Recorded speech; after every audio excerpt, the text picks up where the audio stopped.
Action! There was just as much action behind the scenes as on screen, with camera people running around and intense visual effects being produced live.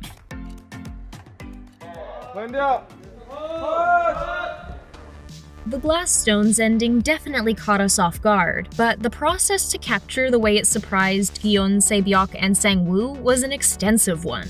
Filming, the actors only had a small amount of glass explode near them. The slow motion feeling really comes through in how the actors perform. After capturing shots of the trio, each got to do their close-up work with singles as well. It may be a short moment, but plenty of hours were put into capturing every nuance and angle. When time came for the big visual of the glass stepping stones we see exploding, the team didn't resort to CGI for the shards of glass, except for the ones that appeared to harm the players and fly towards the camera. They actually went ahead and created the whole sequence in studio. These practical effects look unreal on the set. It's no surprise it translates to such a powerful and stunning visual in the episode. Hello players, let me welcome you all to the 5th game. The cast of Squid Game dove right in when playing glass stepping stones and definitely didn't have it easy since for many, it was actually terrifying to film. While CGI came into play in terms of establishing the setting and just how high in the air the players were, much of the carnival-like set was fully built. Even the glass. Fortunately, no one actually went through shattering glass, instead landing on a board supported by crew to allow the actor to fall safely.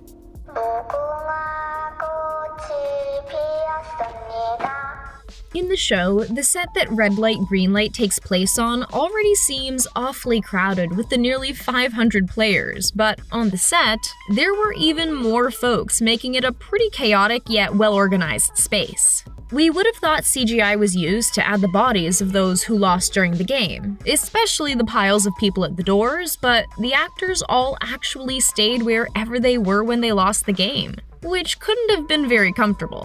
When it came to filming close-ups, multiple cameras were used to capture the performances, and the filming crew was often running along with the players. The added detail of using a red marker to signal when a person took a shot is evident of just how thorough and meticulous the team was. No one could get away with cheating during the game either. If one person moved out of time, "We're looking at you, Sang-woo," then everyone had to start over. Today's game is Tug of War. The performers did not have it easy playing the often physically demanding games when filming the series, since they really were going through the struggle depicted on screen. The sweat, effort, and even chained handcuffs securing them to the rope were real. There definitely couldn't be much movement between takes since everyone was literally tied up together. With a scene like this, there isn't really any other way to do it than at 100%. Move up or you die! Maybe one of the most terrifying, gasp-worthy moments in the show is seeing Gion hanging between safety and the end of the game for his whole team. The tension is real, even though the platform they were on was just 1.5 meters off the ground. While swinging on a rope is usually pretty fun, this collective rope swing down tells a very different story and shows just how far the actors and production went to bring the best footage to the screen. My god, I can't believe how cool that was! The moment after the most intense tug-of-war we've ever seen is so still, but we can see just how exhausted each and every actor is, having just struggled and fought for their lives, literally. This shot is definitely needed as a moment of pause after the insane game just played, resulting in so many lives lost. This is also a bit of a moment of reckoning. This was hard, but whatever was coming next would only be harder, and they knew it. You know what? I really thought we were going to die out there. For the final face-off, the soundstage was a lot emptier with just Gion and Sang-woo competing. But there were many camera people, often filming using handheld video cameras to capture all the frantic action. Not only that, their crew made it rain, making the whole scene just as dramatic as the gruesome fight we see in the final cut. As filming went on, the two actors only got more disheveled, with rain soaking through and blood effects added throughout the battle. In order to get all the footage they needed, the actors had to be on point at every moment. I won't let you leave here with that money. The honeycomb scenes looked pretty similar on set as they did in the show. With the exception of the childlike drawn wallpaper, the rest of the set was filled with giant playground equipment and the smell of freshly made dalgona, the Korean honeycomb sweet.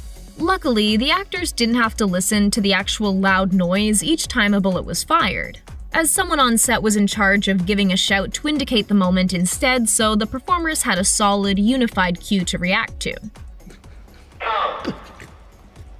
Behind the scenes, we get a glimpse of just how hands-on the director was when it came time to shoot.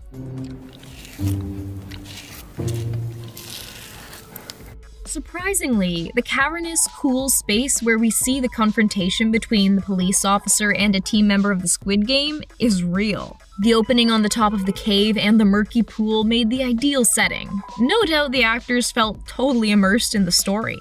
Shooting these scenes were pretty simple. All they needed were a couple of cameras, the right costumes, and the actors' chilling performances. Do you want to die? The glimpses we get of the players' lives before the game offer such a colorful backstory, especially when we see them with their families.